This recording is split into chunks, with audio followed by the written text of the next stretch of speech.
Welcome back to Not in a Box, where we explore faith, resilience, and the freedom that comes when we break free from the limitations that have held us back.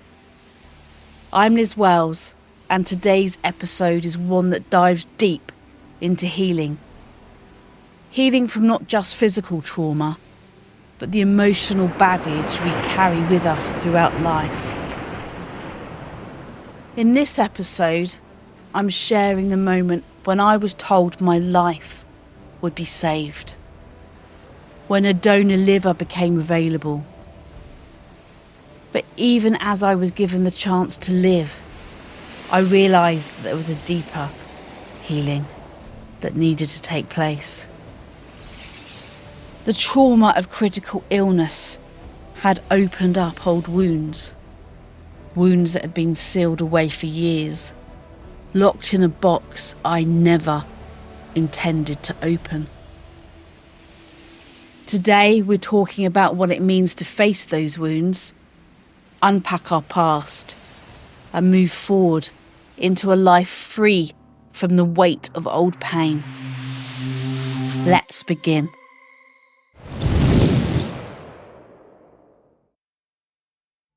Lying in that hospital bed, my body was shutting down.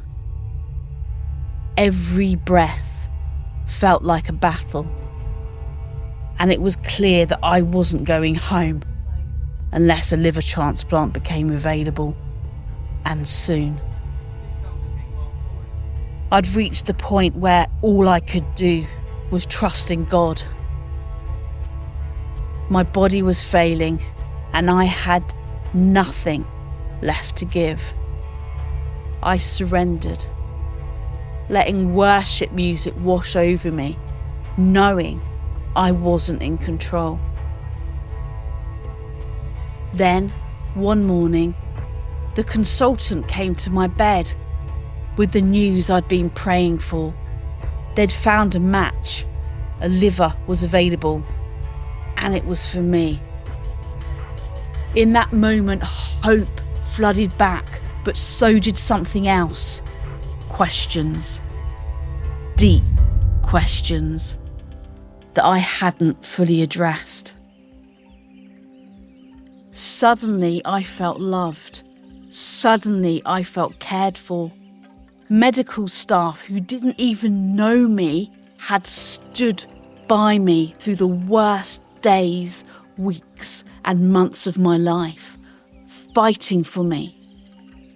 And now, a family who I'd never met had, in the midst of their own grief, showed the ultimate love in gifting me their loved one's organ. As I lay there waiting for surgery, I suddenly realised that much of my understanding of love was rooted in my childhood. A childhood where love was conditional, something I had to earn. When we're damaged as children, when we feel abandoned or neglected, it leaves scars. And those scars don't just disappear. They stay with us, impacting the way we see ourselves and the world around us. I had to come to terms with the trauma of my past. The inconsistent parenting, the power games, the need to keep the peace at any cost. I'd spent my life walking on eggshells, blending into the background because it was safer that way. But now, with this second chance at life, I was not willing to carry that baggage anymore. This wasn't the first time I tried to deal with my past.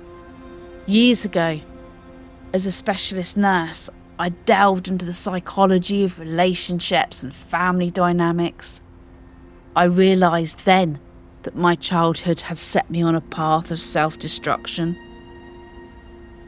People who are hurting do not make good decisions, especially when they lack any support.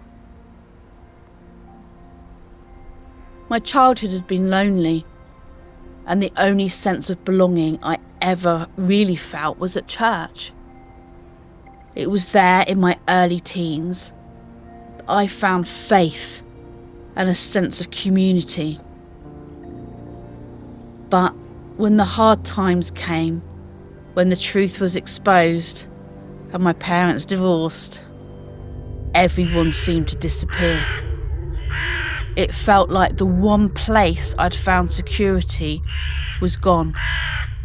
My whole world was suddenly left in ruins, and everyone who I'd expected or should have helped ran or hid, and I was left alone.